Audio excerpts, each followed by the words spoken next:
তো বলো কোথায় গেলে বিকেলে ঘুরতে? বিকেল মানে তো একটু সেজেগুজে বাইরে যাওয়া, একটু ফুচকা-টুচকা খাওয়া, একটু ঝালমুড়ি খাওয়া। কিন্তু পোড়া কপাল আমাদের বিবাহিত মেয়েদের সেই সংসারের কাজ। সংসারের কাজ ছাড়া আমাদের কপালে আর কিছুই জোটে না। তো যাই হোক আমি যে পুতুলগুলো ধুয়েছিলাম সেগুলোর কাজ আজকে সম্পন্ন করলাম। সবগুলোই শুকিয়ে গেছে। তো যেগুলো হচ্ছে ফোম বের করেছিলাম সেগুলোর ফোমগুলো হচ্ছে আবার ভেতরে করলাম। তারপর সেগুলো আবার সেলাই করলাম।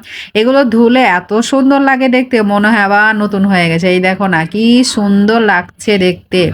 প্রত্যেকটা পুতুল ধুয়েছি সবগুলোই দেখতে খুবই সুন্দর লাগছে। আর আমি কিন্তু খুব ভালোবাসি আমি জিনিসপত্রের ওপরে পুতুলগুলো সাজিয়ে রাখতে। এই শোকেসটা আমি সাজাচ্ছি, বেশ ভালোই লাগতেছে দেখতে। এটাও সাজিয়ে রেখেছি, এটাও বেশ ভালো লাগছে। আমার কাছে তো ভালো লাগছে, নিজের বাড়ি ভাই যেভাবে সাজাবো নিজেকে তো ভালোই লাগবে। এখন তোমাদের কেমন লাগছে আমি জানি না।